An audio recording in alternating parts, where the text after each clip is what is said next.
gente. É um prazer ter você aqui, estudante da Jaqueline Leta, que eu admiro bastante o trabalho, e já aprendi a admirar o seu, obviamente, porque é muito legal mesmo. Obrigada. Então, um beijo para a Jaque, não sei se ela está vendo a gente, mas... Espera aí só um pouquinho, deixa eu... Então, vamos falar um pouquinho da Andrea, para apresentar ela, para ela começar a conversar com a gente. A Andrea é doutoranda do Instituto de Bioquímica Médica Leopoldo Demés, na UFRJ, onde também me doutorei.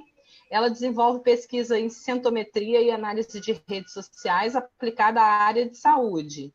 É mestre em Gestão e Inovação pela Universidade Federal do Rio de Janeiro, pela COP, e especialista em Gestão e Gerenciamento de Projetos pela Universidade Federal do Rio de Janeiro, na Poli, da UFRJ. E é bacharel em Física Médica pela Universidade de São Paulo. Então, seja bem-vinda. São grandes lugares de onde você veio, né, Andrea? E eu espero que você se sinta à vontade e estamos à sua disposição. Então, você tem 15 minutos, intervalo, e a gente conversa com o pessoal. Então, quem quiser fazer perguntas, podem deixar as perguntas aí, ok?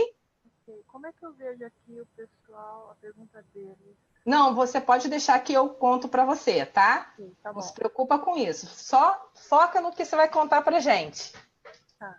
Bom, a ideia, o que eu vou apresentar aqui hoje é um recorte do meu trabalho, é mais ou menos um terço do que eu vou fazer no doutorado. Andréia, só um minutinho, só vou pedir para você aumentar um pouquinho o volume, está um pouco baixo. Se você conseguir aumentar o seu volume. Melhorou agora? Acho que sim. Melhorou, pessoal? Pode falar mais um pouquinho, Andréia, para a gente ver. Tá. O que eu vou apresentar seria um terço do meu projeto de doutorado. Eles ainda estão achando baixo, realmente deve estar. Tenta só ajustar. Isso, pode falar.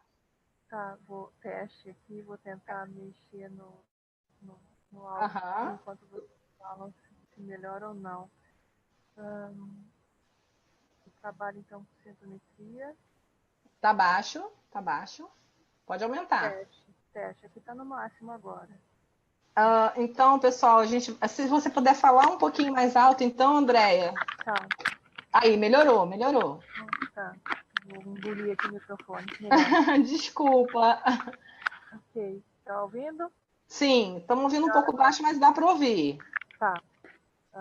Vamos tentar assim, se ficar ruim, vocês me falam, e aí eu tento falar, se tendência de falar baixo, vamos ver se eu consigo manter esse tom.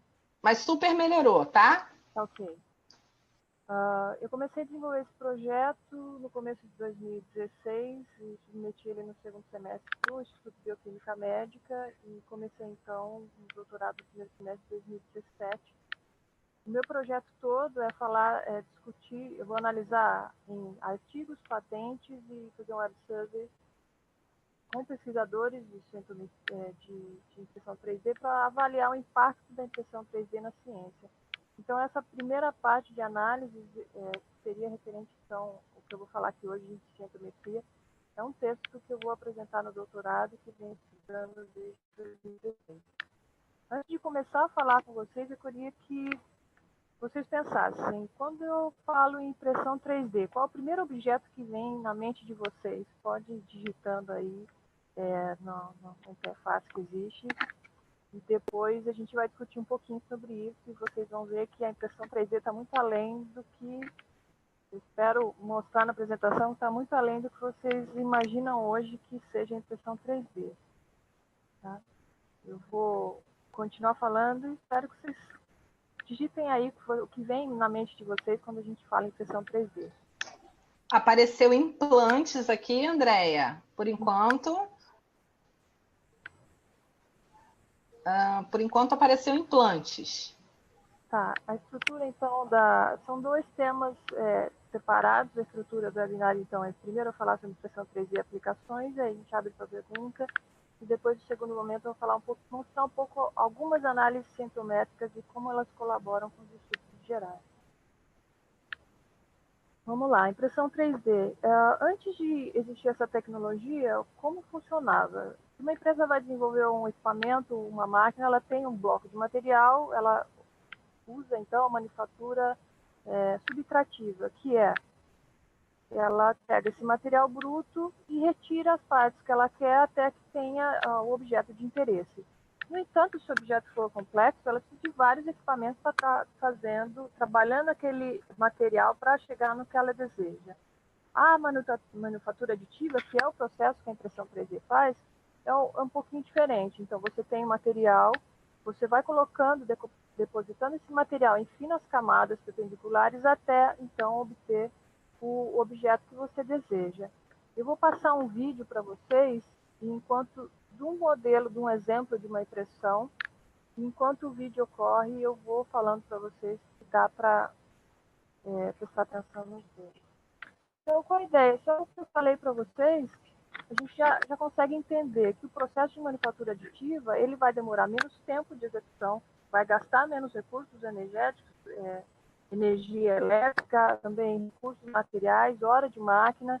De repente, você está na última fase do processo, acontece algum problema e você perde aquela peça, e isso tudo não vai ocorrer na impressão 3D. Então, a impressão 3D ela permite uma mudança no modelo de negócio. Você não precisa mais ter aquele estoque que você tinha antes. Você pode imprimir num tempo rápido aquilo que você precisa. E para desenvolver, ela foi muito utilizada no primeiro momento para desenvolver protótipos de produto, ou seja, eu quero fazer um maquinário, em vez de eu fazer ele em tamanho real, eu posso fazer isso reduzido e testar aquele produto antes de entrar para uma fabricação comum. Então, eu vou testar ele utilizando a impressora 3D e fazendo com que esse teste inicial e desenvolvimento do produto seja mais rápido e mais barato. Então, esse exemplo de impressora que a gente está vendo, ela está imprimindo uma casa. Tá? Mais à frente eu vou mostrar algumas fotos. Então, esse é um dos exemplos de processo de impressão que existe. Tá?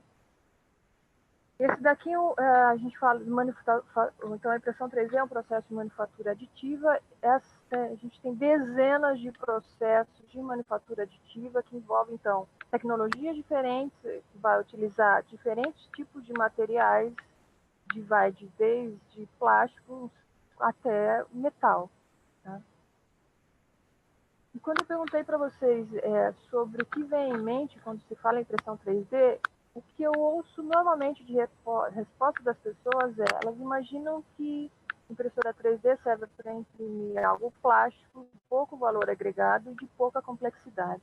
Só que a impressão 3D está muito além disso. Hoje a gente já consegue imprimir uma diversidade muito grande de materiais.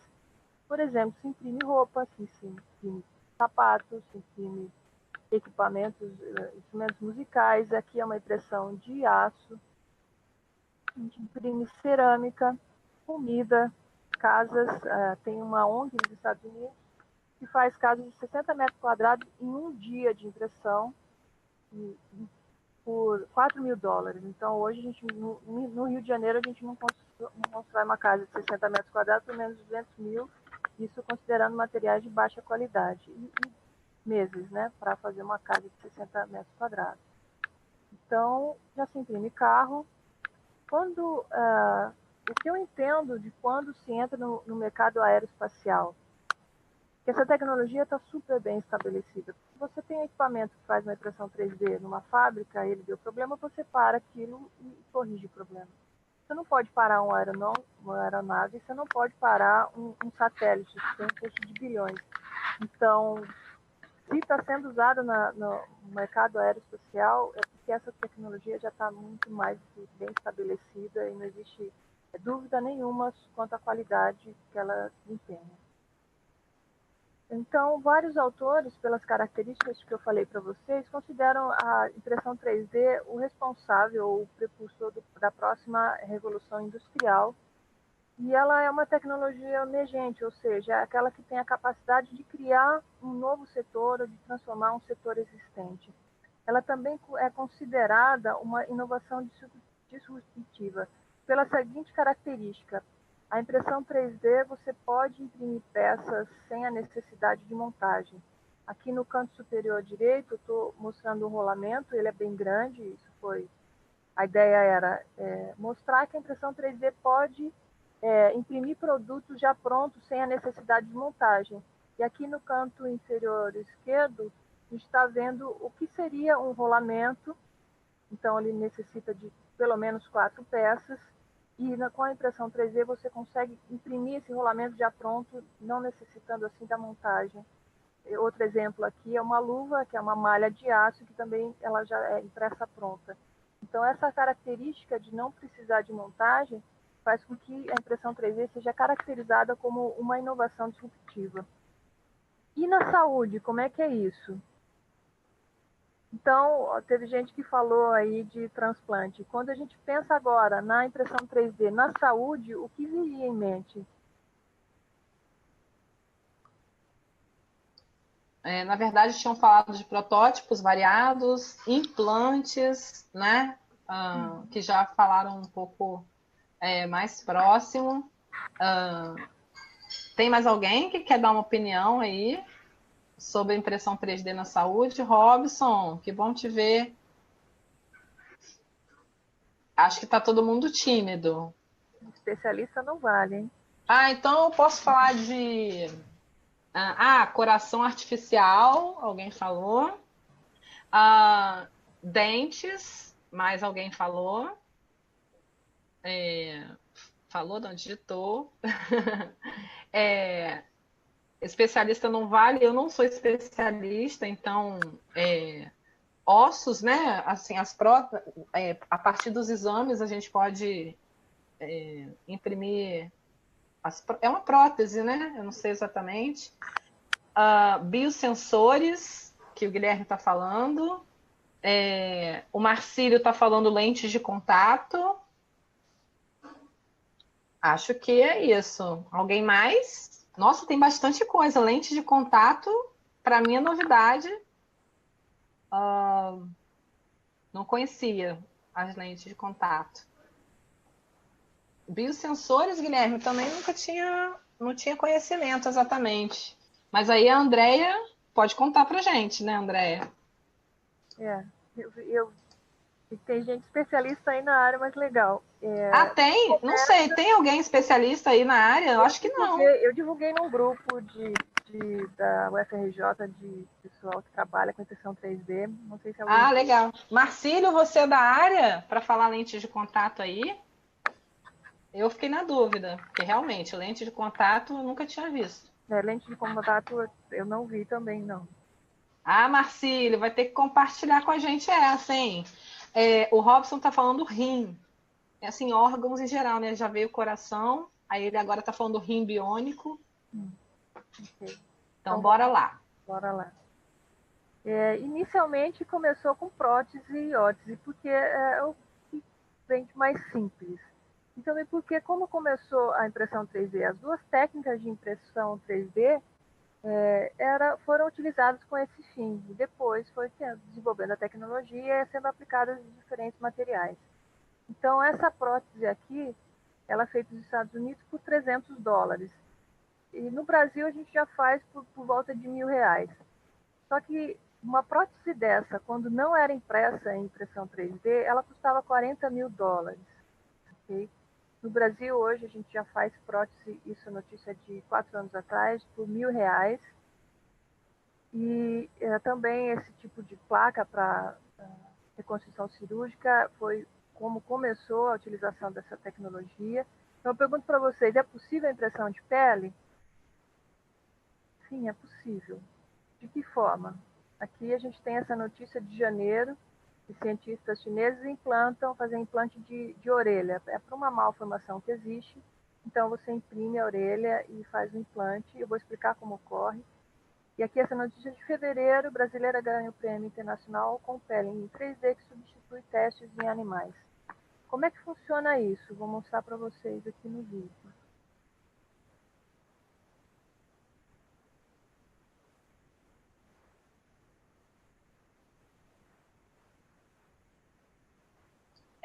Tem som, vídeo, não, né? Sim, mas não é necessário que eu vou explicar. Tá. O que acontece aqui? Está se imprimindo, sendo impresso a estrutura de uma orelha, ok? Depois que é feita a... Opa!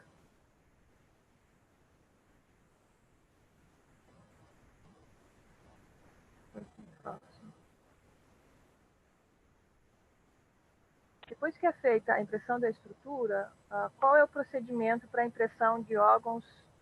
Você pega o material, faz a imagem daquele órgão que você deseja reproduzir da pessoa, para que ele esteja a anatomia exatamente igual. Você pega o tecido daquela pessoa e reproduz em laboratório. Hoje o que é feito são implantes de coisa mais simples. Não, a gente não chegou ao desenvolvimento de órgão como o fígado. Ele está em estudo e em teste já foram feitos implantes de bexiga e ovário. O fígado é um grande desafio, mas estudos estão sendo desenvolvidos com esse objetivo. A ideia é, você faz uma estrutura de um material com o formato do órgão, depois você pega o material biológico da pessoa, reproduz num hidrogel, que ela está fazendo aqui, ok? Isso pode parecer cruel aqui, um ratinho, mas essa técnica é usada há séculos, desde o século passado, quando você precisa fazer alguma reconstituição. Antigamente, como se fazia? Você fazia a reconstituição do nariz, uma orelha, com cartilagem da pessoa, colocava numa parte do corpo dessa pessoa, para que o tecido seja formado ao redor, e depois você retira aquilo e implanta no local. Isso é muito mais fácil, é muito menos invasivo, menos doloroso, se você fizer a reprodução desse tecido in vitro e não na própria pessoa, correto? Agora, olha essa parte aqui que é muito interessante. Aqui ele está estudando vascularização. Está tentando vascularizar isso que seria um coração. E ele pulsa. Essa é outra válvula que ela já pulsa. O que acontece aqui?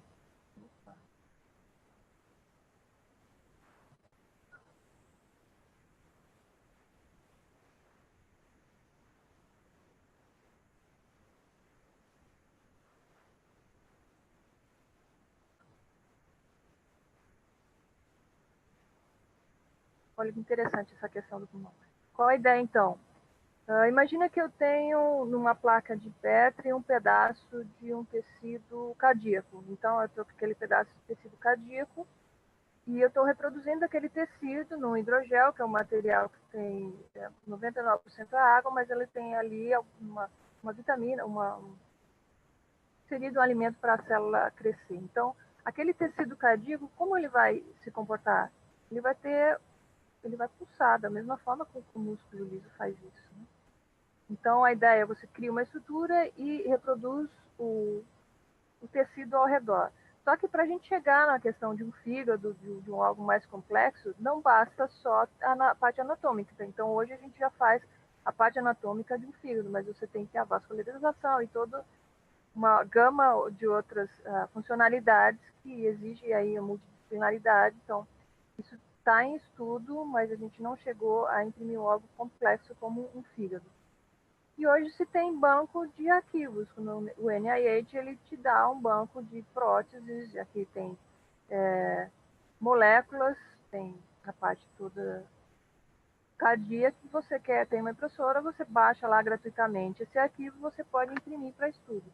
No Brasil, você poderia, então, se você tem uma impressora, imprimir aqui uma prótese e dar para o seu vizinho que precisa de uma prótese? Não, porque você não pode desenvolver um produto médico. Então, é necessário toda uma legislação sobre o tema de uma tecnologia que está entrando, que precisa ser pensada e repensada de como ela deve funcionar.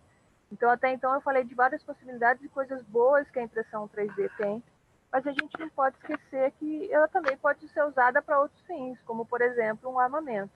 Então, eu deixei por último esse slide para que a gente pense sobre isso. Ela pode ser usada para qualquer coisa, para fazer qualquer tipo de material, qualquer produto. Então, a gente tem que pensar e considerar que tem toda uma parte de legislação que precisa ser feita relacionada ao tema. Essa aqui é uma impressora faz parte do estudo de imprimir um fígado, e aqui é o órgão com a anatomia pronta, impressa.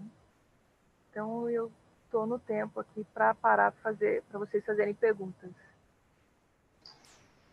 Então, mas essa interação que a gente fez foi muito bacana. Na verdade, estão mencionando aqui, o Robson está mencionando que baixou bastante o custo das próteses, né? Você tinha mencionado aí, você deve ter falado alguma coisa sobre isso. Eu falei dos Estados Unidos, no Brasil eu não tenho essa informação, mas aquela primeira prótese que eu mostrei, que abriu a parte de imagem da área da saúde, ela custa $300 e antes, quando não era impresso em 3D, ela custava por volta de $40 mil. Essa questão aqui do rim biônico que o Robson mencionou, você falou que fígado ainda não, né? Esses órgãos mais complexos.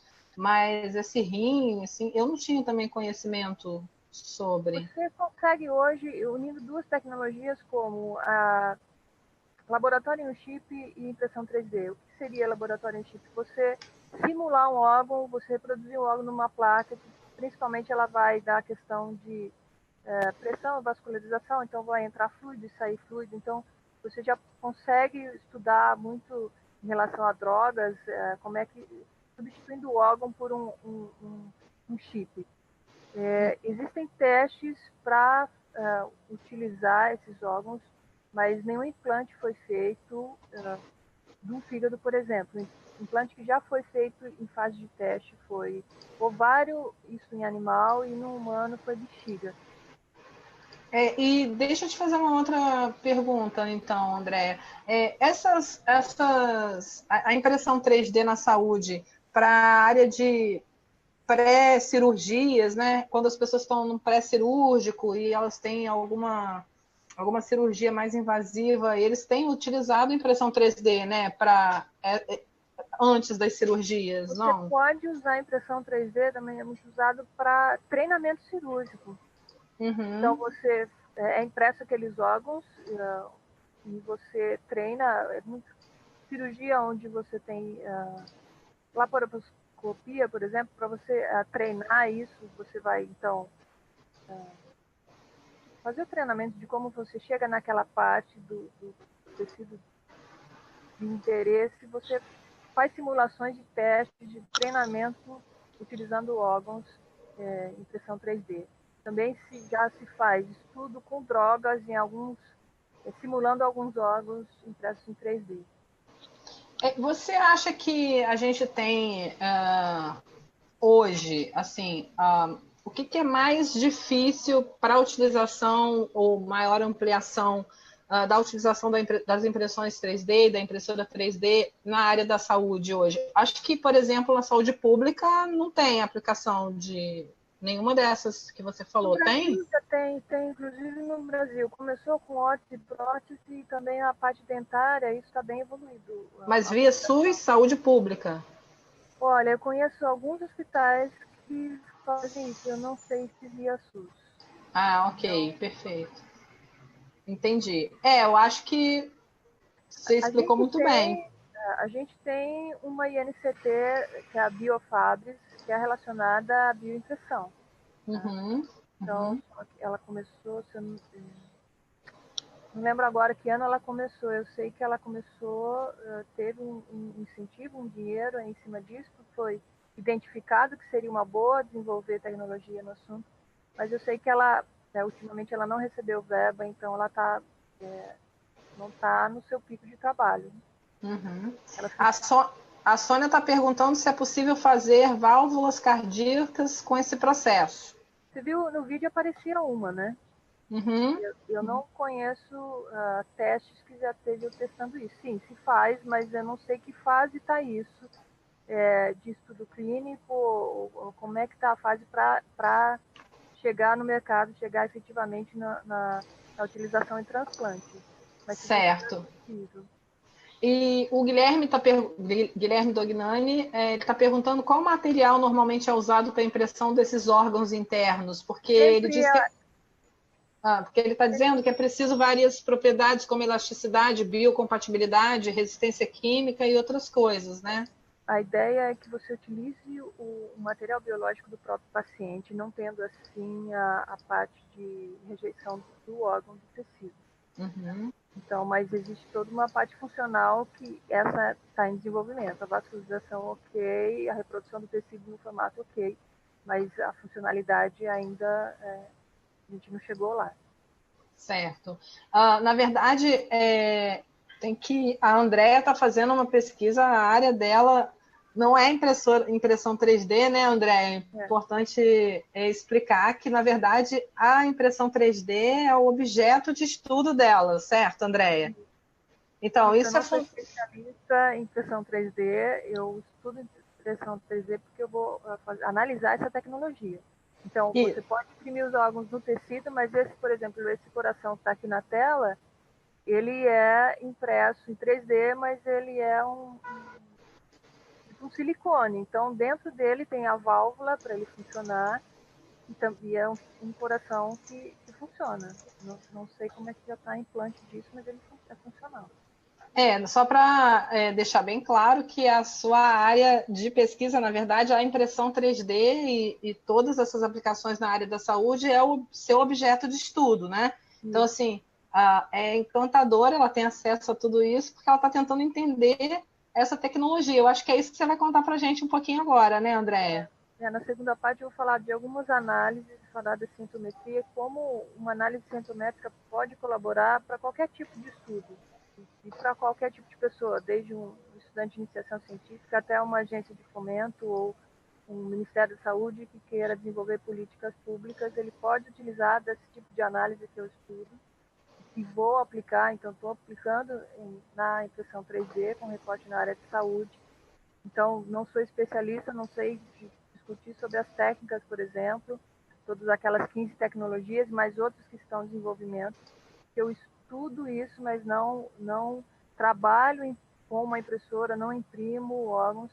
No Rio de Janeiro, a gente sabe que tem, a PUC tem especialistas, e o INT tem especialistas. No Fundão também tem várias pessoas que trabalham com isso, mas não com a impressão de órgãos. Inclusive, quero mandar um abraço para os meus amigos da impressão 3D, Thiago Palhares, Pedro Cioli, o Mitchell, que é um professor da UFRJ, todas essas pessoas a gente conheceu. O Thiago Palhares tem um foco bastante grande na questão da impressão 3D na saúde. O professor Mitchell é um professor bastante reconhecido na área na UFRJ, mas aí ele trabalha com impressão 3D num contexto geral, né? Como imprimir. E o Pedro Cioli está lá no hub da UFRJ. Então, assim, a gente está cercado de pessoas e tem outras tantas pessoas que a gente poderia citar.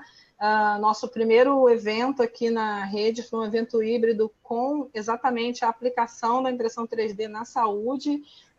Tem muita gente boa trabalhando com isso e realmente, como a Andrea falou, o impacto da impressão 3D na saúde, os benefícios são muito grandes. Então, fica aqui a promessa de que a gente vai trazer alguém para falar de impressão 3D na saúde de fato, porque agora vocês vão entender que lindo que é o trabalho que a Andrea vai fazer utilizando o objeto de estudo, a tecnologia de impressão 3D.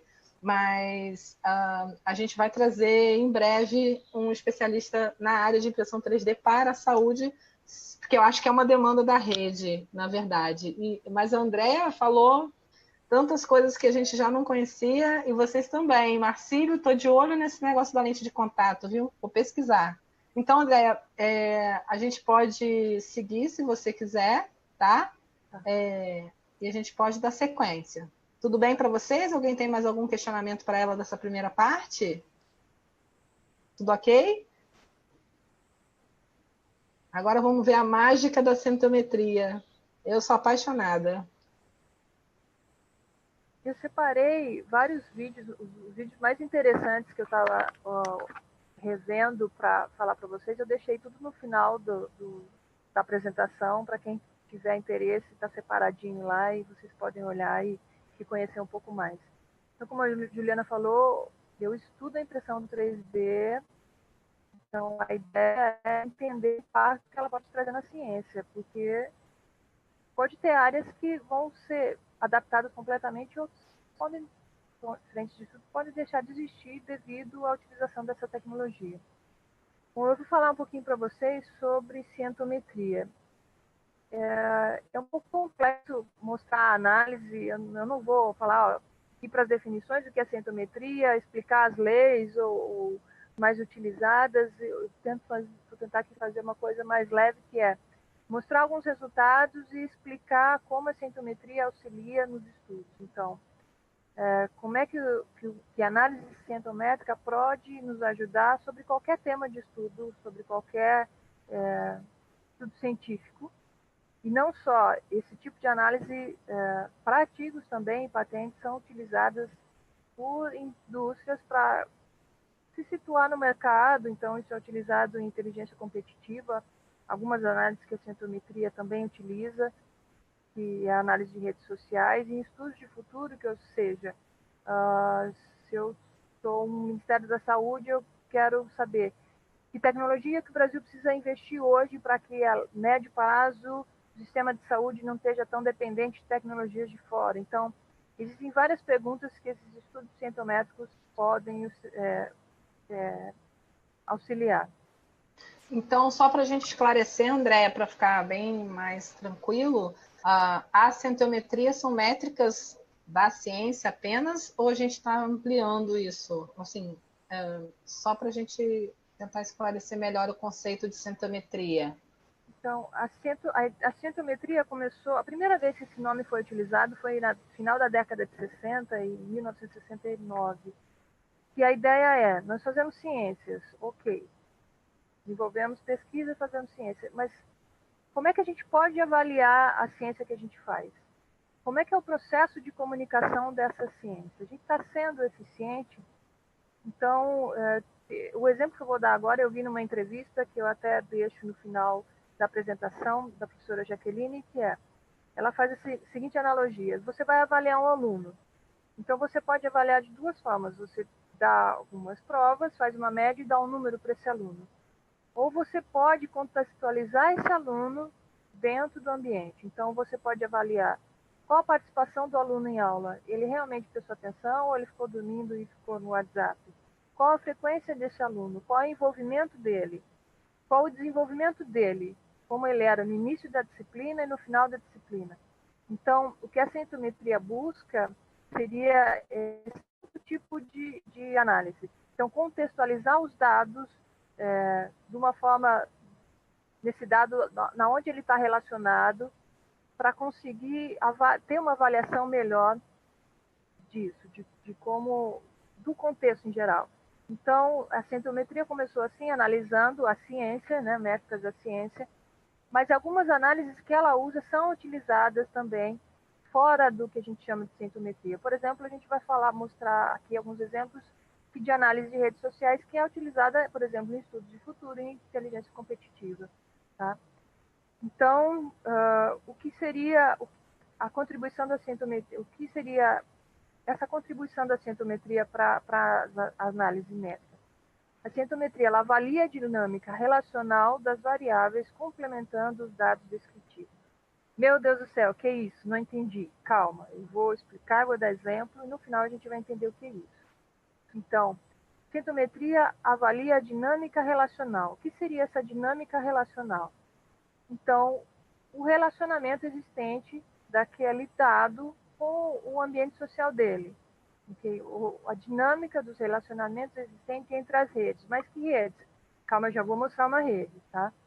Então, o contexto do que o indivíduo ou aquela informação está inserida. Isso também é visto em análise de redes sociais, é isso que a gente vai olhar aqui. Ah, mas que variáveis que eu vou olhar? O meu exemplo aqui, eu faço análise de artigos. Que variáveis que eu vou usar? As variáveis que eu tenho desse artigo. Então, os exemplos que eu uso aqui são de artigos da Scopus, que é uma base de dados científica, e que informações que ele tem, que campos a Scopus tem. Ela tem esses campos aqui.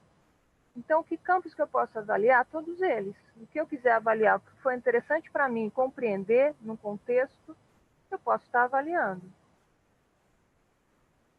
Complementando os dados descritivos. Mas que dados descritivos? Então, a gente começou a avaliar a ciência. Como exemplo, eu peguei aqui, eu tenho por volta de 13 mil artigos falando de impressão 3D. Então, eu fiz um ranking do número de artigos por país. Quer dizer, que país publica mais sobre impressão 3D? Eu tenho aqui. Estados Unidos publicou, tem hoje publicado, no período de 86 a 2016. Os Estados Unidos é o país que mais tem publicação, seguido de China, Reino Unido. Então, o que é isso? Isso é um dado descritivo. É uma informação, mas ela é pobre. Como que eu poderia enriquecer essa informação? Se em vez de eu mostrar só o país e o número, eu mostrasse como esses países estão relacionados. Então, qual o comportamento desses países em relação aos outros países? Ou seja, o que a gente mostrou lá em cima, que é a dinâmica relacional. Então, a gente falou disso. Se eu olhar, esse daqui está um zoom daquela imagem, esses países e como eles se relacionam, eu vou ter uma informação mais rica. Então, os Estados Unidos, ele estaria... Qual o comportamento de um país perante todo o grupo? Com quem ele se relaciona? De que forma ele se relaciona? Então, aqui eu vejo, os Estados Unidos era o primeiro do ranking, ok, ele está aqui, uma bola grande, essa bola a gente chama de nó, então ele tem um nó grande. O que eu estou analisando nessa imagem?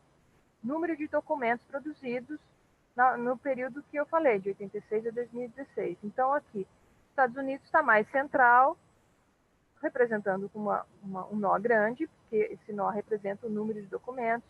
Segundo a China, depois Reino Unido.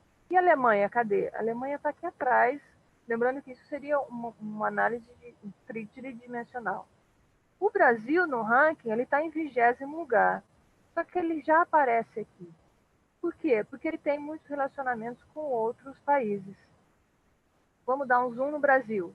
Então, com quem essas linhas que estão ligadas dos países, significa que eles têm parceria no trabalho. Quanto mais espessa a linha, que a gente chama essa linha de links, então quer dizer que mais parcerias o Brasil tem com outros países. Então, você percebe como é muito mais rica essa imagem do que simplesmente um ranking? Então, a centrometria está fazendo isso, ela está tentando agregar informação a um dado para que se gere conhecimento. O que eu posso fazer com isso? Antes eu tinha um ranking de países, ok, mas aqui, o que eu já posso? Que informação que me dá? Eu estou fazendo pesquisa em impressão 3D e com quem que eu posso fazer uma parceria para minha pesquisa avançar? Quem são os países que já estão fazendo isso? E de que forma eles estão fazendo? Você percebe que aqui tem cores nos nós. Quer dizer, o algoritmo ele faz uma clusterização de que forma que ele encontra informações parecidas para classificar esses países com essa cor. Então, se a gente voltar então e analisar esse dado, a gente vai entender por que essas cores, esses países estão representados com essas cores. Então, vamos lá, de novo. A centrometria avalia a dinâmica relacional, ou seja, aquele dado, no meu caso aí, país, e a dinâmica relacional dele. Então, como é que aquele país se comporta em relação ao todo?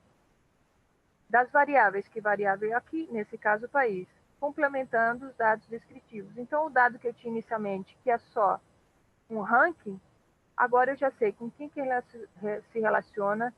Se ele está mais central, quer dizer que ele tem uma importância maior. Se ele está periférico, quer dizer que a importância é menor. Se as linhas são finas, quer dizer que o relacionamento também o número é menor. O tamanho da bolinha vai ser a quantidade de documentos. Então, eu tenho num único gráfico muito mais informação do que eu tinha antes. Então, voltando para aquela mesma gráfico inicial, eu tenho aqui os Estados Unidos no ranking, que é o que mais produziu nesse período. Mas isso me diz pouco, porque os Estados Unidos têm mais artigos, mas normalmente é o país que mais tem artigos, porque é o país que mais investe em ciência, em pesquisa. Então, se eu tivesse o valor de cada um país desse aplicou em pesquisa, eu teria uma informação muito mais rica. Mas e se os Estados Unidos começou a estudar impressão 3D, estudou muito, publicou muito e falou, não vale mais a pena e vou parar meus estudos, e os outros países não chegaram a esse ponto. Eu não sei se isso é verdade ou não, porque eu só sei o número. Mas e se eu passar essa informação de uma forma diferente, assim? País e aqui ano. Esse é um dado de um outro estudo, mas a ideia é mostrar essa lógica. Aqui eu tenho, em vez de um número só, eu tenho a evolução de número de publicações por ano. Então, o tamanho da bolinha corresponde ao número de documentos e ele vai crescendo. O que, que a gente vê aqui? Que o Vietnã está 6, 6, 6, 7, 5. Então, aqui em 2009, ele começa a ter um crescimento, mas um crescimento lento. Já o Brasil, aqui em 2007, ele já começa a ter um crescimento maior. Então, essa informação é mais rica e nos dá a capacidade de compreender muito mais o que está acontecendo nessa área de estudo. Uma análise que eu gosto muito de fazer e que eu não vejo as pessoas fazendo é a análise de concorrência de palavras-chave. Vamos imaginar, qualquer pesquisador começou num tema, ele teve um início. Então, eu comecei a estudar impressão 3D aplicada à área da saúde. O que eu fiz? Peguei os artigos sobre impressão 3D, vi as palavras-chave que existiam, fui no Mesh Terms, peguei as variáveis que existiam. O Mesh Terms é um dicionário da parte médica que ele te dá palavras sinônimas daquilo que você tem. E busquei, então, no banco de dados as palavras variáveis de impressão 3D. Quando eu fiz a co-ocorrência de palavras-chave, me apareceu duas palavras muito interessantes aqui, que é bioprint e biolinks. O que eu consegui entender com esse mapa aqui? E com os estudos, com a minha leitura. Então, primeiramente, existia a prototipagem rápida, é o nome mais utilizado, depois foi para a manufatura aditiva, e o nome que pegou foi impressão 3D. Em um determinado momento, essa tecnologia está bem estabelecida e começa a criar sub-áreas. Então, a impressão 3D aplicada à área de saúde deixou de ser impressão 3D aplicada à área de saúde e passou a ser bioprint, biolink, bioplotter. Então, surgiu uma nova área. O que eu fiz? Quando identifiquei essas palavras-chave, então eu melhorei minha estratégia de busca, já que eu vou fazer análise num banco de artigos, ampliei minha estratégia de busca e baixei novamente esses dados. Então, uma funcionalidade muito interessante para essa análise que é a co-ocorrência de palavras-chave, você consegue enxergar o surgimento de novos campos a dica que eu dou é para ser utilizado como aprimoramento da estratégia de busca. Então, o que a gente vai encontrar em co-ocorrência, quais os dados ocorrem em conjunto ao mesmo tempo. Brincando com os dados mais uma vez, para a gente deixar bem claro aquela definição inicial. Normalmente, quando a gente vê um estudo sintométrico, é comum as pessoas colocarem qual a evolução, o número de artigos publicados daquele tema e o crescimento dele. Então, aqui eu tenho a impressão 3D na área da saúde ao longo do tempo, desde 86 a 2016. Tá, eu sei que cresceu, mas quanto foi investido para esse crescimento? Eu não tenho essa informação. E quanto a pesquisa brasileira cresceu? A gente sabe que até 2016 houve crescimento, em 2017 já começou a diminuir, por causa da crise, diminuição de repasse. Então, como é que eu poderia enriquecer essa informação? Se eu analisar a quantidade de artigos publicados no Brasil, comparado com a quantidade de artigos publicados sobre o meu tema de interesse, eu vou deixar essa informação mais rica. Então, esse gráfico aqui, o que foi feito? Um percentual de artigos sobre impressão 3D comparado com o percentual de todos os artigos publicados no Brasil nesse recorte que eu fiz, na Scopus de 96, de 86 a 2016. Então, o que eu vejo aqui, em 2016, 3,8% de todos os artigos brasileiros na Scopus de 86 a 2016 são sobre o tema impressão 3D. Em 2010, eu tinha 0,2%. Então, aí eu estou relacionando não só o meu tema de estudo, como alguma variável que tem tudo a ver com isso. Então, essa informação é muito mais rica e me dá possibilidade de fazer mais aplicações e compreender melhor o tema do que se eu tivesse inicialmente o que a gente chamou lá na frente de dados descritivos. Okay? Então, agora eu acho que está claro, mesmo para quem nunca tinha visto uma rede social, essa definição aqui. Então, ela vai ver a dinâmica de relações do que você está estudando e complementando isso, agregando aqueles dados descritivos. qualitativos aqueles dados quantitativos. É um estudo quantitativo, mas que te permite mais possibilidades. Um outro exemplo aqui estou chegando no limite do tempo.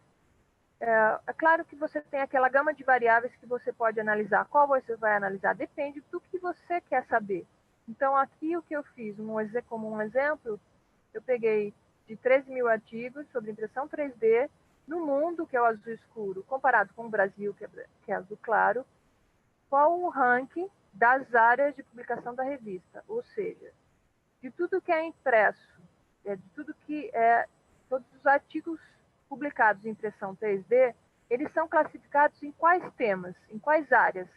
Eu posso verificar isso através da área que é classificada a revista. Esse número que tem aqui em cima é um ranking, então eu tenho o ranking do mundo e o ranking do Brasil. Como é que eu posso ler isso? Então, o primeiro no ranking sobre áreas de publicação dos artigos do mundo é engenharia, no Brasil também. O segundo do ranking do mundo é ciência de materiais. O segundo do Brasil já é ciência da computação. Ciências de materiais para o Brasil está em quinto no ranking. Então, até aqui, essa posição, a nona, a gente vê uma variação de, no máximo, 3 posições no ranking. Mas aqui eu já tenho profissões de saúde, enquanto o Brasil publica como ranking de 12º do total de suas publicações, no mundo isso está em 20º lugar. Isso pode me dar uma hipótese, eu posso voltar nos meus dados e tentar compreender melhor por que isso. Okay? Então, esses são exemplos, alguns exemplos de dados cientométricos e como ele pode auxiliar nos estudos. Como eu vejo isso, só para fechar, que deu o tempo, eu vejo que desde uma pessoa que começa o estudo de iniciação científica, ela pode ter algumas análises que vai ajudar ela no amadurecimento do tema, de um doutorando, de um pós-doc e até chegar aí um Ministério de Ciência e Tecnologia para fazer o fomento de políticas públicas. Então, são dados riquíssimos que precisam ser melhor compreendidos e a gente pode, quando a gente está entrando numa área, fazer um mapeamento, ou seja, das variáveis que eu tenho, eu tento avaliar o máximo que tenha sentido avaliar para ter uma compreensão geral do que se faz, do que tem sido feito sobre aquele tema. Então, é isso que eu vou fazer. Vou fazer um mapeamento sobre artigos, depois eu vou fazer um outro mapeamento sobre patentes, para saber como é que está a ciência e a tecnologia sobre impressão 3D, e aí sim a gente vai para uma web survey, conversar com os cientistas e tentar avaliar o impacto que essa tecnologia tem na ciência. Então, acho que é isso, e eu vou deixar aqui atrás algumas dicas de vídeos interessantes para vocês, para quem achar gostou do tema e poder conhecer mais. Depois a gente pode compartilhar, se a André permitir, ela me passa isso, eu passo para vocês. Assim, na verdade, ela deu uma amostra assim, bem modesta do potencial da centometria, porque realmente, na verdade, André, eu tenho algumas perguntas para você. E eu acho que o pessoal vai pensando aí. Primeiro, eu queria tentar entender quantos de vocês conheciam a centometria. Então, se vocês puderem contar para a gente aí. Porque, assim, eu acho uma ferramenta muito poderosa. Eu não sei se é ferramenta exatamente que fala, mas eu acho que é uma ferramenta... É ferramenta, Andréia? A centometria? A centometria, eu tentei de leve nesse tema, porque se você pegar pesado em leis, em equações, eu acho que assusta um pouco. A gente tinha só 15 minutos, então o que eu vi de outras apresentações que eu falei sobre centometria, você fala centometria, a pessoa pensa, métricas de ciência, ok, eu sei o que é. Não sabe. Então, não é uma coisa simples de se aplicar. A gente vê muitos estudos que a parte inicial foi feita de forma sem minuciosidade, sem cuidado, e aí toda a análise do estudo está feita, está comprometida porque a parte inicial do estudo não foi feita bem estruturada. Então, não é simplesmente você aplicar uma equação estatística, você tem que compreender muito bem o que você está fazendo para poder fazer aquilo bem feito. O que eu queria, a minha ideia era mostrar algumas coisas, algumas análises que a centometria faz, e que alguém quem está ouvindo que faz pesquisa pode falar, olha, essa análise é interessante. Essa é uma informação interessante do que eu faço. O que acontece? São aplicações, começa com aplicação estatística. Depois, essas tecnologias, essas ferramentas vão sendo ampliadas e várias áreas vão utilizando disso. Tanto que, em estudo de futuro, quanto de análise de patentes, você vai encontrar análises muito parecidas do que se usa na cientometria. Então, cientometria seria medir a ciência, mas a gente já mede. Essas ferramentas já estão extrapoladas em tantas outras áreas que não dá para você conseguir fechar hoje, que seria cientometria. Então, se eu estou tentando medir fazer análise em cima do artigo, eu uso cientometria como nome, mas as técnicas são utilizadas em outros tipos de análise, como estudo de futuro. E aí você denomina estudo de futuro, não aplicação da cientometria em estudo de futuro. Então, práticas de análise existem aplicadas a várias coisas. Então, a cientometria a gente fala quando está sendo aplicada para tentar medir a ciência, então aí artigos. Então, na verdade, tem algumas questões. Ninguém conhecia a cientometria, e isso foi o meu maior objetivo ao convidar a Andréia, é porque a cientometria, desde que eu a conheci, quando conheci a professora Jaqueline Leta, de fato, os resultados poderiam ser utilizados para avaliações, né, e realmente analisar onde, de fato, a gente poderia avançar um pouco mais, onde tem essa demanda maior de recurso, talvez. Sim, imagina que você é uma agência de fomento ou até um instituto, você tem uma verba restrita em aplicar e você tem vários projetos. Então, você vê um projeto que é interessante, mas não se tem ainda essa tecnologia desenvolvida no Brasil. Então, você faz um estudo de quem já fez isso, de que forma foi feito. Então, se você tem as análises que eu mostrei aqui, menos tem número de artigos, tem 13 mil. Então, a análise do meu doutorado todo, lá está por volta de 150 mil artigos. Então, você não consegue enxergar isso lendo artigo aqui. Quando você joga uma análise estatística sobre um banco de dados, você vai encontrar relações que vai te dar informações e vai também às vezes, dar informações de coisas que você não podia imaginar e que pode te gerar outra pergunta de partida. Então, você tem um instituto, recebeu projetos, você pode avaliar, vale a pena investir nesse projeto agora ou já tem alguém que já está muito à frente, vale a pena, em vez de investir X nesse projeto, eu vou fazer uma parceria e fazer um intercâmbio de profissionais para que essa tecnologia seja conhecida de forma mais rápida. Então, da mesma forma como um estudo de futuro, o Ministério da Saúde, ele sabe qual o dinheiro que ele tem hoje, sabe que a população está envelhecendo, o perfil das doenças vai para a crônica degenerativa. E o que ele pode investir hoje para que no futuro próximo não exista uma necessidade tão grande de tecnologia de outro país? Então, todo esse planejamento pode ser feito e com auxílio desse tipo de análise. E aí vou ler aqui os comentários, né? Como eu falei, quase ninguém conhecia, mas o Ronaldo Santos está dizendo que pretende se inteirar do assunto e aprofundar o máximo possível. Várias pessoas dizendo que nunca tinham ouvido falar. O Guilherme Dognani está falando que não conhecia, mas achou legal. E ele vai pesquisar mais sobre o assunto de cientometria. Isso pode valorizar mais os dados de pesquisas de diversas áreas, até mesmo experimentais, podendo enriquecer os gráficos mostrados. E estão me perguntando, Ronaldo, se eu aplicava cientometria na disciplina que eu coordenava. Na verdade, não.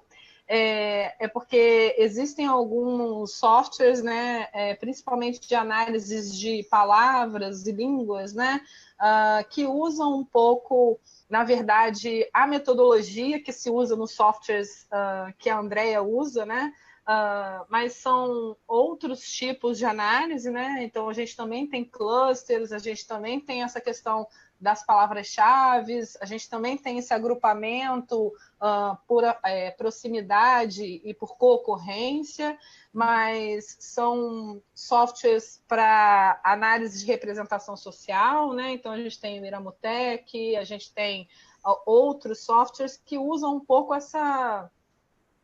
o Evoque. Então, esses outros softwares fazem essa análise mais pelas palavras, né? O que a Andrea fala também é isso, mas é num âmbito muito maior, na verdade, né? Então, essas análises que ela faz são um pouco maiores, né?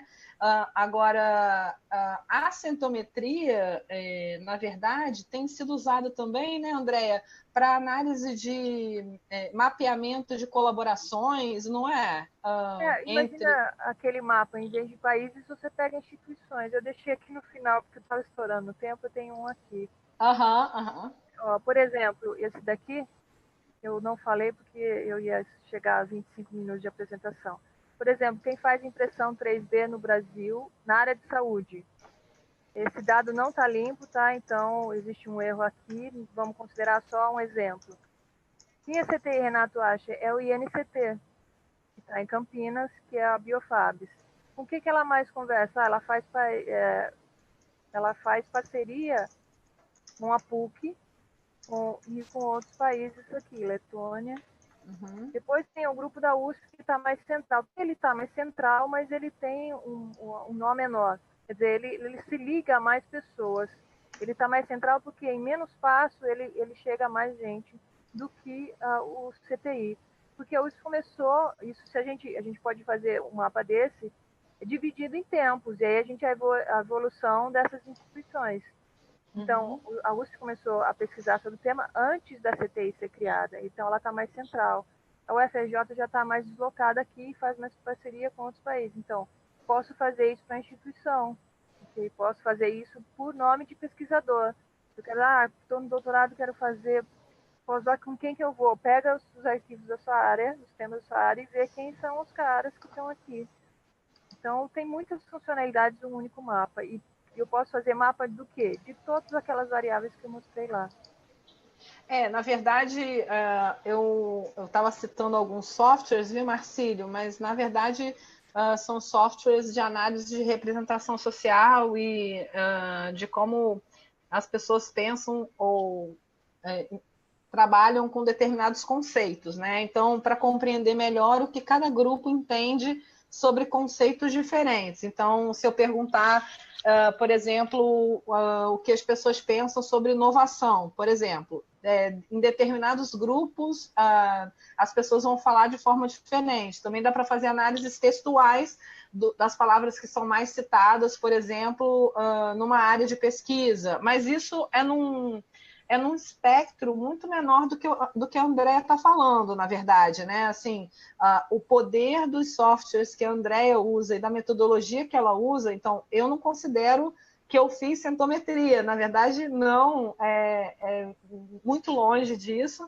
Eu tenho certeza que a Andrea pode citar softwares que realmente são utilizados para a centometria e para essas análises centométricas, mas a metodologia utilizada é bastante poderosa, muitas pessoas estão usando para fazer métricas não só na área da ciência, dos artigos, né, como o André citou, na parte de redes sociais, e como é que tem essas tendências, né? Vocês em algum momento devem ter visto essa questão. Eu acho que o André pode falar um pouquinho melhor do que eu, muito melhor do que eu, porque eu não sou da área de centometria, mas eu tenho muito interesse nesse tipo de análise, porque eu me interesso pelas tendências, né? Então, na verdade, a centometria, como ela falou, predizendo o futuro, né? Essa questão de estudos do futuro é um pouco essa predição de tendências. Então, hoje tem usado muito na sociedade, né, para ver temas. Fala um pouquinho sobre isso, Andréia, que não sou eu que estou, eu nem sei sobre isso direito. Para brincar, você pode fazer, existem alguns aplicativos para fazer esse tipo de mapa no Facebook, ver quem você é amigo, quem clicou a página. E dentro dos estudos de futuro, a centometria, as análises que a gente faz da centometria é uma pequena parte de estudos de futuro. Então, o estudo de futuro envolve uma complexidade muito maior do que isso, mas todos esses tipos de análise que eu mostrei aqui também são utilizados em estudos de futuro. Eu conheci a centometria aprendendo a fazer estudos de futuro. Só que envolve é muito mais complexo que isso. Se você tem interesse, você vai procurar alguns países como Reino Unido, Finlândia e acho que Noruega, eles têm estudo de futuro. Então, olha que bacana que é. O país pensa, o que eu tenho que desenvolver hoje, a médio e longo prazo, para ter uma situação econômica boa. Então, ele estuda diversas tecnologias e vê o que vale a pena e aonde vale a pena utilizar, investir. Então, os estudos de futuro, eu acho que dos países de ponta que tem pesquisadores que vai para a área de foresight, que é um tipo de estudo, é o Reino Unido. Então, se você buscar estudos de futuro ou foresight, você vai encontrar vários países que têm, eles disponibilizam um relatório completo e aí você vai conseguir ver quais as variáveis, o que é analisado para você, para elencar essas tecnologias. Então, a impressão 3D é uma das tecnologias que está elencada. Eu olhei 5 estudos de futuro, ela constava em 3 estudos de futuro como algo que deveria ser investido para que você tenha o barateamento na aplicação de diversas aplicações e não ter a dependência de outros países. Mas você pode contar para a gente, citar alguns softwares que se usa para essas análises centométricas? São pagos ou, Andréia? Eu utilizava o software pago agora essa análise que eu fiz aqui, essas que eu mostrei para vocês, elas são do VozViewer, dá para ver aqui o logo deles. E o software que eu acho mais legal de se usar, que é gratuito, é o GFI. Ele é um pouquinho complexo de você aprender, mas o VozViewer, quando você começa a usar mais de 20 mil artigos, ele começa a dar uns errozinhos e que não é possível de se resolver. O GFI ele tem muito mais possibilidades de análise, enquanto o VozViewer foi feito principalmente pensando em análise de artigos, então ele já tem a importação para Web of Science ou para escopo já pré-pronta. O GFI não, ele é usado em outras análises, então ele tem muito mais possibilidade de análise. É um software gratuito, não é trivial, você precisa estudar um pouco para conseguir usar ele bem, mas eu acho que é o mais indicado, porque os softwares pagos são muito caros. Então, parte do meu doutorado, estou aprendendo programação para resolver problemas do tipo que eu resolvia antes facilmente no software pago, mas que é muito caro, que a gente prefere desenvolver e depois permitir que as pessoas usem, do que ter sempre a dependência de um software muito caro, que é os que fazem esse tipo de análise. E parte disso você usa o GFI, que vai resolver a sua questão. Eu compartilhei o link do GFI, gfi.org, eu também compartilhei no Facebook, e também eu queria que, para quem está querendo conhecer um pouco mais, vai ter o congresso, né, Andréia? Você pode falar um pouquinho? Em julho vai ter Encontro Brasileiro de Bibliometria e Centometria aqui no Rio de Janeiro. A gente pode, de repente, passar o site para eles, as inscrições, estão abertas as inscrições. Quem não quiser submeter trabalho, só assistir palestra, vai ter uma pequena taxa, mas isso é possível, só assistir as palestras. E, por enquanto, não está definido ainda o lugar. Vai ser no Rio de Janeiro, mas a gente não sabe se é ainda no Fundão ou no campus da UCA, da UFRJ. Mas é um valor viável, tem muita gente boa, já está certo que essas pessoas vão virem, já está confirmado. Então, depois a gente deixa o site, vocês dão uma olhada para começar, quem se interessou, a entender melhor o que é bibliometria e centometria. Na verdade, eu estou procurando, porque é o sexto, né? bbc.inf.br Mas é o sexto BBC, bbc.info.br, certo? agora eu não lembro se é BBC 6 ou se é 6 é BBC. BBC 6. Vamos ver aqui se eu acho. Se você colocar bbc.inf.br/, você vai entrar no site da BBC e lá já vai ter a chamada para o sexto BBC. Sim, verdade. Vou passar para vocês aqui então.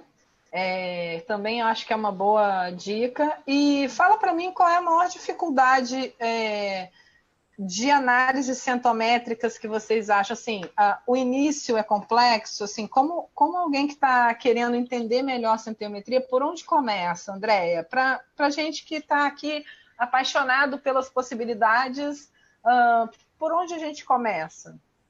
Você começa primeiro, a primeira análise você não vai ter certeza do que você quer fazer, então é legal você fazer um mapeamento, ter uma visão geral do tema de interesse. Mas a parte mais complicada e que demora mais e que merece atenção, senão os estudos estão errados, é a parte de padronização dos dados. Por quê? Você tem, por exemplo, o artigo, os campos não são padronizados. Todo mundo que vai submeter o artigo preenche os campos. Então, ele está fora de padrão. E isso gera muito erro. Por exemplo, você escreve o FRJ com um R maiúsculo, outra pessoa escreve com R minúsculo, ou você R Universidade Federal Rio de Janeiro, outro escreve Universidade Federal do Rio de Janeiro. Basta uma letra diferente, você já tem duas instituições em vez de uma só. Então, Mas vamos dar um exemplo. Dos dados. Sim, mas vamos dar um exemplo que aqui o pessoal quer saber, por exemplo, sobre envelhecimento, que você citou, por exemplo, né? Então, se eu quero entender melhor como é que está a questão do envelhecimento e da projeção desses artigos, em que área está sendo publicado, o que está sendo dito sobre envelhecimento em publicações nacionais. Então, é complexo, porque aí você não está falando de instituição, estão pegando por palavra-chave. Então, se não fosse assim, se fosse por palavra-chave, ainda assim é complexa a análise? Não, é fácil de rodar uma análise de palavra-chave. Mas isso te dá um dado bacana? Você vai ter aquele relacionamento da palavra-chave. É interessante o que está se dizendo sobre envelhecimento. Então, as palavras-chave vão te ajudar? Pode te ajudar a falar o que as pessoas estão falando sobre isso. Agora, tem outras análises que você... E aí, para um volume menor de textos, né? Você lê o texto e você faz classificações li 5 linhas e classifiquei algumas palavras daquele texto.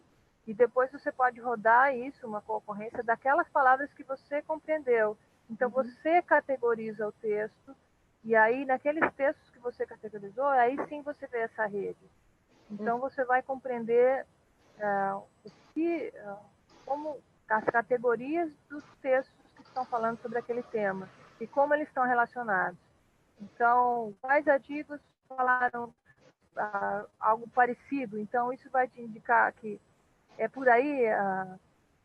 Então, tem as mesmas palavras, então quer dizer que eles estão relacionados, eles estão indo para uma mesma linha, ou as ideias são muito parecidas, por isso eles usam aquelas palavras semelhantes. Né? Então, isso você pode verificar, isso é uma análise simples de fazer. Então, alguém tem alguma pergunta? Eu tenho mais um monte aqui. Se eu ficar aqui com o André, eu vou ficar até amanhã perguntando. Alguém tem algo a dizer aí? Tô achando que tá um web papo meu e teu, viu, Andréia? Só porque eu sou fã de centometria? Todo mundo aí ainda com a gente? Tá todo mundo achando bacana, mas é um tema que, na minha opinião, é pouco divulgado. Eu acho que deveria ser mais divulgado porque é um potencial muito grande, né, dessa área. Tem muita gente trabalhando com centometria no Brasil, Andréia? Olha, a gente está no 6º encontro brasileiro de biometria e sintometria. Vem crescendo o número de pessoas. No primeiro era por volta de 20 pessoas. Nesse último foram 140 trabalhos submetidos. Eu acho que vem crescendo, mas eu enxergo que é pouco explorado. Não só pela gestão dos órgãos. Se eu sou um instituto e eu quero... Essas análises podem te auxiliar a tomada de decisão. Então, eu acredito que poderia ser mais utilizado esse tipo de estudo por gestores. E aí você vê em outros países empresas se apropriando desses tipos de análises, visando a melhoria em vendas e mercado, recolocação da empresa, e a gente ainda não faz isso aqui. E se você for pensar em relação a países, você vê países que têm o IDH altíssimo, fazendo estudos de futuro e enxergando a longo prazo o que tem que investir hoje, o que os profissionais, para onde eu vou direcionar a pesquisa para que o país continue com uma qualidade de vida boa, continue com um índice de saúde bom, e enquanto o Brasil, que tem um déficit, aí, um problema sério de saúde, não tem essa visão. Então, eu acho que nos outros países esse tipo de estudo é muito mais utilizado do que no Brasil. E deixa eu te perguntar uma coisa. A Sônia está dizendo, está te parabenizando, dizendo que foi bastante elucidativa quanto ao conceito e finalidade da centometria. E aí a gente tem, obviamente, quando você fala em análise de dados, assim, eu imagino, eu sou fã de dados, né? Eu adoro trabalhar com dados, então isso para mim é playground. Mas eu acho que existe uma dificuldade com essa questão de trabalhar dados, né? Não só você está dizendo, eu estou aprendendo a programar, né? Então, assim, a gente fala que a linguagem de programação hoje é tão ou mais importante do que uma segunda língua, né? Ou com inglês ou assim. E a gente está entendendo cada vez mais por quê, né? Em relação a isso. E aqui a gente tem mais perguntas, assim. O Robson Soares está perguntando se ele quer saber sobre edição de DNA, por exemplo. Então, seria só informar e ele lista os artigos publicados sobre isso? É assim? É uma lista? Antes disso, né, de você continuar, ela está perguntando se essa busca é gratuita, né? Então, isso é uma pergunta, depois eu faço as outras. Primeiro, se é assim. Eu dei um exemplo do envelhecimento, ele está falando que ele quer entender sobre a edição de DNA. Se é uma lista de artigos, como é que sai esse resultado para você? A pessoa que vai fazer uma busca numa base de dados. Da mesma forma, você vai lá na Scope Web of Science e você busca a palavra-chave e pega aqueles artigos e baixa os artigos. Isso é o que normalmente se faz para você ler um artigo.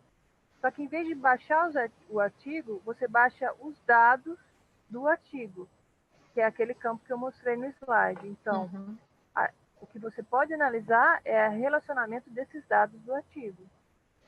Então, é diferente se, por exemplo, você faz uma técnica.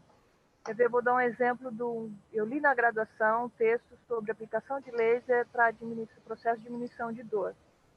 E li 5 artigos para fazer uma apresentação, e o que eu entendi não se chegava a um ponto em comum, porque eles usavam laser e alguns em tempos diferentes. Só que aí a maioria das pessoas que fizeram os estudos eram odontólogos. E eu li na graduação, minha graduação foi em física médica. Quando eu li o primeiro artigo, eu enxerguei. A pessoa não fez a caracterização do comprimento de onda do laser. Então, ela não sabe quanta energia ela está depositando naquele paciente. Então, não dá para você reproduzir isso, porque cada um está depositando energia diferente e ninguém chega em lugar nenhum. Se eu quisesse, nesse caso, fulano utilizou esse laser com tantos minutos, ciclando tantas vezes por tantos minutos. Então, isso você não dá. Cada base de dados, tanto a PubMed, a Scopus, a Web of Science, ela te dá informações de alguns campos. Então, você tem que olhar se aqueles campos te interessam de analisar. Se te interessa de analisar, então você baixa aqueles campos e aí o software faz o relacionamento entre os campos que você escolher. Agora, se você quer ver, eu tenho uma técnica, qual está sendo melhor, então ele não vai abrir o artigo, buscar coisas dentro do artigo. O campo de análise é o campo que a pessoa preenche quando ela está submetendo. Então, país, primeiro autor, título, palavra-chave, o resumo. Então, essas informações que a gente joga na base de dados quando a gente está submetendo o artigo, que é o que vai vir. Você pode fazer análise, você pegando os dados de artigo e montando sua tabela? Pode. Mas o que os softwares fazem automaticamente esses dados são precisos que você importa e analisa. Olha, o Marcílio está dizendo aqui que é interessante, que ele vai pesquisar sobre o assunto. E a Flávia está falando aqui que está pensando em muitas possibilidades e com certeza vai entrar em contato com você. Estou na fila, já sabe que assim, estou na fila. Eu queria agradecer. Alguém tem mais perguntas? Porque assim, eu posso ficar aqui até amanhã, tá? Vou avisando, como eu disse, sou fã mesmo.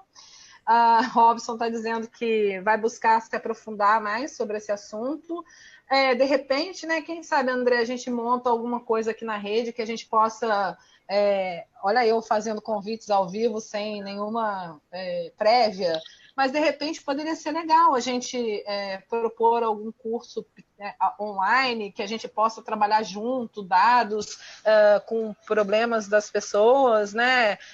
Talvez a gente possa fazer isso em algum momento, caso você tenha interesse ou disponibilidade, porque eu já convidei a André para ser colaboradora da rede, agora eu vou falar ao vivo, porque, assim, para além da divulgação científica, eu acho que, e a comunicação científica que a gente faz, essa é uma proposta que é um tema que, na minha opinião, é pouco explorado, e quanto mais gente conhece as possibilidades, mais pessoas vão trabalhar com o tema.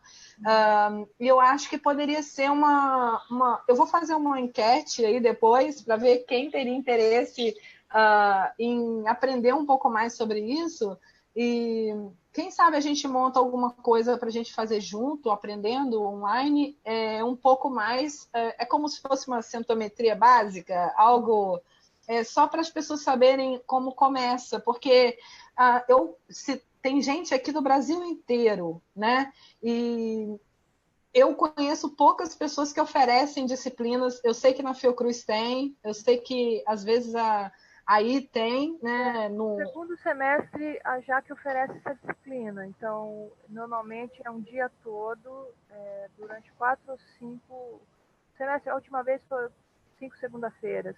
Então, para quem nunca fez, e sair lá com o mapa já pronto. Então, no segundo semestre é oferecida essa disciplina. A gente pode divulgar e pode pensar numa proposta que pode ser feita.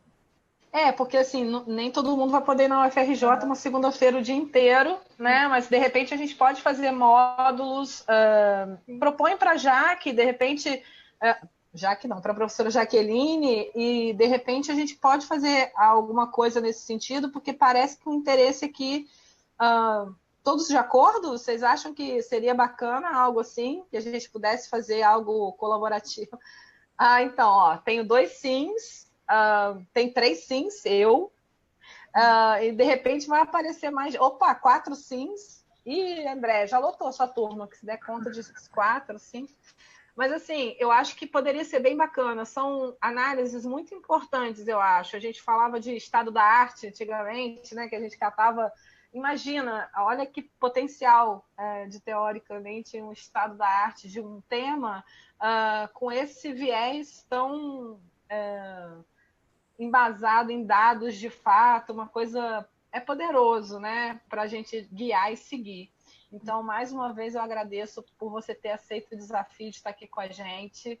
A gente está aguardando nossas próximas ações. Eu sempre fico inventando desafios a cada webinário aqui. A gente já tem várias coisas para fazer junto. Eu não esqueci do desafio do Robson, da gente construir junto um sequenciador de DNA acoplado ao celular. Estamos na fila, tá, Robson? Estou contactando as pessoas.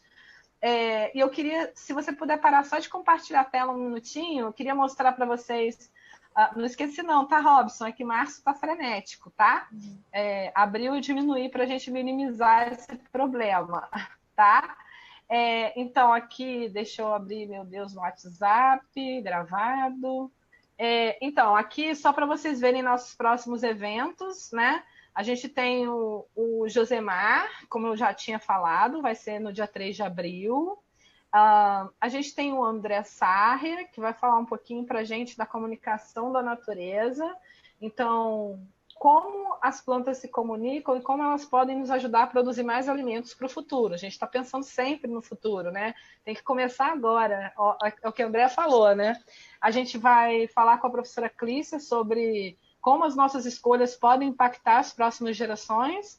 E também a gente vai ter o professor Daniel, que é lá da Unicamp, e ele vai conversar com a gente sobre como a proteômica pode nos dizer, o que a proteômica pode nos dizer sobre a esquizofrenia.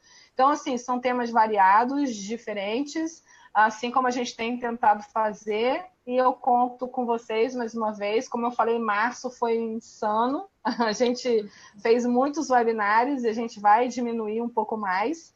E eu espero contar com vocês e com você, Andréia, aqui na rede. A rede está à sua disposição. Pessoal do Facebook, estou dando tchau para vocês.